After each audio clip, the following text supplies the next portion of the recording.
नमस्कार, आप देख रहे हैं राजधानी समाचार। बातचीत है मध्य प्रदेश में एक संगठन है ओबीसी महासभा जो लगातार ओबीसी समाज के लोगों के लिए खड़ा रहता है, वो आंदोलन में लगा रहता है। समाचार विजय कुमार और तमाम साथीगण हैं। साहू जी महाराज की जयंती के उपलक्ष्य में एक ओबीसी महासभा की ओर से एक बैठक है, मीटिंग रखी गई। भाई साहब, कैसे देखते हैं आगे की रणनीति क्या है? ओबीसी के जो आरक्षण का जो मुद्दा है अभी मध्य प्रदेश सरकार तय करता है। मैं ओबीसी महासभा का कार्यकारी राष्ट्रीय अध्यक्ष भूपेंद्र कटारिया। आज हम सभी ओबीसी महासभा के साथी छत्रपति साहू जी महाराज की जयंती के शुभ अवसर पर एकत्रित हुए हैं और हम सब लोगों ने मिलकर तय किया है, जैसा कि जिसकी जितनी हिस्सेदारी उसकी उतनी संख्या बढ़े। इस मुद्दे पे हम लोग आगे बढ़ेंगे और हम सब लोगों ने आज छत्रपति साहू जी महाराज की जयंती पे तय किया है कि आगामी भविष्य में जिस समुदाय की जिस वर्ग की सबसे ज़्यादा हिस्सेदारी समाज के अंदर, उसको चाहे वो राजनीतिक हिस्सेदार हो, चाहे वो शासन प्रशासन में भागीदारी हो, हमें संगठित होकर और मजबूत संगठन के साथ आगे बढ़ेंगे और आगे आने वाले समय में यहाँ मध्य प्रदेश से लेकर पूरे देश में जैसी हमारी समाज के अंदर सबसे ज़्यादा संख्या है, उसी के अनुपात में हमें सत्ता में और राजनीति में, समाज में, शासन प्रशासन में सब में भागीदारी चाहिए। उसके लिए हम सभी को भी काम करेंगे। बिहार में ओबीसी की बात की हुई, लेकिन देखा जाए तो कोर्ट का उसको कहीं ना कहीं मान्य नहीं माना। क्या कहना चाहते हैं, क्यों नहीं केंद्र की पैरवी की होती है? केंद्र में जब तक पैरवी नहीं होगी, जब तक वहाँ ओबीसी की आवाज़ उठाने वाले लोग हैं। अभी जो लोग सत्ता में बैठे वो ओबीसी समाज का शुरू से शोषण करते आए हैं और आज भी शोषण कर रहे हैं। तो हम लोगों ने ओबीसी महासभा के माध्यम से ये संकल्प लिया है कि हम वहाँ तक अपने लोगों को पहुँचाएंगे जहाँ से ये चीज़ों की मांग उठती है और जहाँ से चीज़ों को मनवाया जाता है।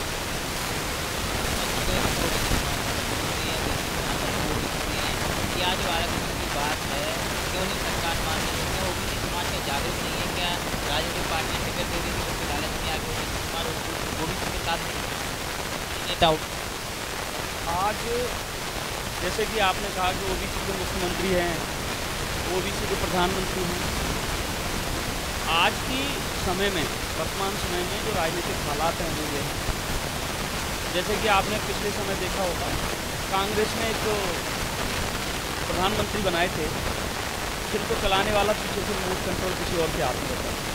हमारे लोग भले ही प्रधानमंत्री और भले ही मुख्यमंत्री हैं, लेकिन उनकी वो रबर स्टैम्प की तरह काम कर रहे हैं। उनकी जो कठपुतली बन के काम कर रहे हैं, उनका जो रिमोट है वो अन्य वर्ग के पास।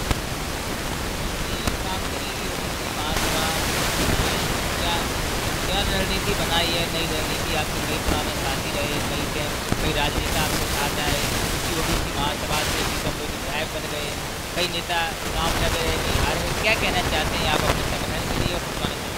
ये ओबीसी महासभा एक माला है, इसमें हर माला के अंदर जो नीति है वो अपने आप में एक अस्तित्व रखता है। मध्य प्रदेश के अंदर लगभग 94 जातियाँ आती हैं। अभी पूर्व के जो हमारे मुख्यमंत्री जयशिवराज जी, उनके कार्यकाल में किन्नरों को भी ओबीसी में तो समझ सकते हैं कि पिछड़ों की स्थिति कैसी है कि जिड़े भी अब पिछड़ों में आते हैं। लेकिन बिहार को हम सकते हैं कि वहाँ की कर्मभूमि ने हमेशा पिछड़ों की आवाज़ उठाई है। मुलायम सिंह ने ओबीसी की आवाज़ उठाई है, नीतीश जी ने उठाई है और जनगणना वहाँ पर कराई है।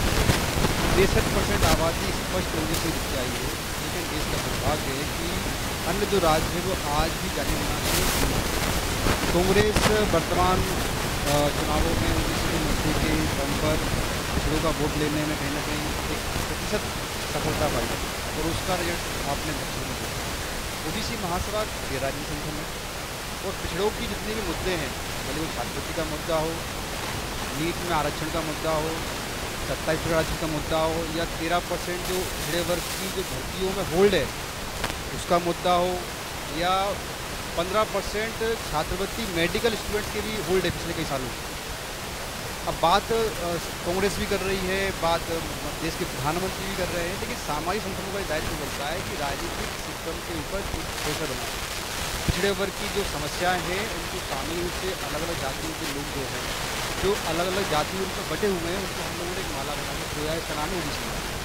आप पिछले कई सालों से हमारे कार्यक्रमों को कवरेज करते रहे हैं। प्रीतम लोधी जी भी है, कई सारे हमारे पूर्व विधायक भी हैं। विधायक बनने के ओबीसी महासभा की बैठकों में आते हैं कि आप क्या उनने कभी कहा है कि मैं बहुत बड़ा आभारी हूँ इस संगठन का, इसने मुझे यहाँ से अपना सपोर्ट किया? देखिए, प्रीतम लोधी जी कभी भी ओबीसी महासभा से परे नहीं रहे। जब भी उनको मौका मिलता है वो पिछड़े वर्ग की बात करते हैं। देखिए, हम लोग काम करते हैं विचारधारा की। जितने भी हमारे महापुरुष, उन्होंने किसी राजनीतिक पार्टी के लिए काम नहीं किया, किसी दल विशेष के लिए काम नहीं किया, उन्होंने हमेशा ज़्यादा काम किया। हमने अपने संगठन के माध्यम से तमाम सारे राजनीतिक जो लोग हैं, नेता हैं, भले वो प्रीतम जी हों या राजेलाल बघेल जी हों या अन्य किसी व्यक्ति का हम नाम लें, उन सभी को विचारधारा जोड़ने का काम किया। और अभी भी हम संगठनात्मक रूपरेखा बढ़ा रहे हैं। हम ये प्रयास कर रहे हैं कि जितने भी वर्तमान के मुद्दे हैं जो सरकार में जो मुख्यमंत्री नहीं बोल पा रहे हैं, आज हम सड़कों में यदि किसी से बात करेंगे, सरकार से बात करेंगे, देश से बात करेंगे, देश के सिस्टम से बात करेंगे, तो उसी तारतम्य में आज हम साहू जी महाराज जयंती मना रहे हैं। और हम लोग ये प्रयास कर रहे हैं कि जितने मुद्दे छूटे हुए हैं सरकार के जरिए, विपक्ष के जरिए से, तो मुद्दे हम संगठन के माध्यम से सत्ता और पक्ष में भेजें और हमारा संगठन दिन रात उस पर काम करते रहे और संगठन मजबूत हो जाए। तो आप जैसे देखते हैं अभी लोकसभा के जो चुनाव हुए, एक बड़ा राज्य का है उत्तर प्रदेश, जहाँ पर बीजेपी जो हिंदुत्ववादी वोट मिल रही थी, वहाँ कहीं ना कहीं जाति और ओबीसी समाज या इन समाजों ने कहीं ना कहीं एक अन्य पार्टी को चुना। देखिए, ओबीसी महासभा निरंतर ओबीसी वर्ग को चढ़ाने का काम है, ओबीसी वर्ग के हक अधिकारों को भी लड़की चल रहा है। उसी क्रम में जो हमारे हमेशा से मुद्दे रहे हैं, मध्य प्रदेश में पूरे देश में ओबीसी महासभा हमेशा ओबीसी वर्ग की और SC/ST वर्ग की मुद्दे रहे। वही मुद्दे हमारे सपा ने वहाँ पर PDA के नाम से था, जिसमें उन्हें सफलता भी मिली। जो आपने पूर्व में कहा कि ओबीसी वर्ग के CM भी हैं और PM भी, तो मैं आपको बता दूं कि ओबीसी वर्ग के CM और PM ओबीसी महासभा और ओबीसी महासभा की ताकत है, तो झुक के उन्हें ओबीसी के वर्ग के लोग बनाने चाहिए। पर वो मैं बता दूं, पूर्णतः ओबीसी नहीं है, वो भाजपा के बनाए हुए लोग हैं। तो कहीं ना कहीं ओबीसी वर्ग अब जाग चुका है, अपने हिस्सेदारी और अगर मारना सीख गया है। इसी क्रम में आपने कहा प्रीतम लोधी हैं या कोई वर्ग है, जो भी ओबीसी वर्ग के जो लीडर आते हैं, उसके साथ ओबीसी महासभा सदैव खड़ी थी और ओबीसी महासभा सदैव खड़ी है।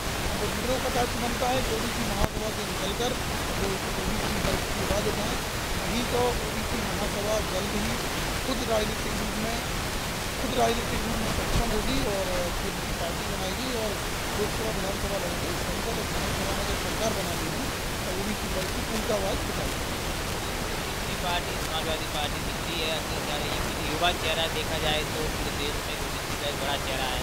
तो सबसे ज़्यादा लोकसभा की टिकट ओबीसी समाज को दी है। अब कैसे देखते हैं उत्तर प्रदेश में एक पार्टी जब दे सकती है तो बीजेपी, कांग्रेस और अन्य पार्टी क्यों नहीं दे पा रही? देखिए, उत्तर प्रदेश में जब ओबीसी वर्ग को सबसे ज़्यादा टिकट दी है, सबसे ज़्यादा सीटें भी अखिलेश यादव को दी है।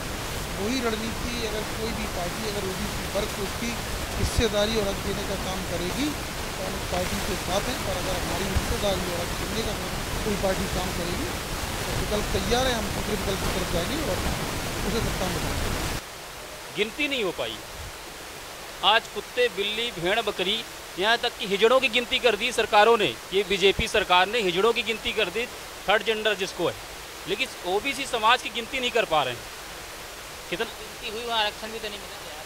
भाई गिनती हुई, लेकिन उसमें भी तो रोड़े लगा रही है। यही सरकार रोड़े लगा रही है, बीजेपी सरकार रोड़े लगा रही है। मध्य प्रदेश में ही हाई कोर्ट ने कहा कि हमने रोका नहीं है 13% आरक्षण, लेकिन ये सरकार पहल नहीं कर रही है। स्पष्ट सरकार हाई कोर्ट का स्पष्ट जो एविडेंस निकला है उसमें कि उसने 13% होल्ड का कोई आदेश नहीं दिया है, लेकिन सरकार उसमें पहल नहीं कर रही है, अपने स्तर में रोक के रखी हुई है।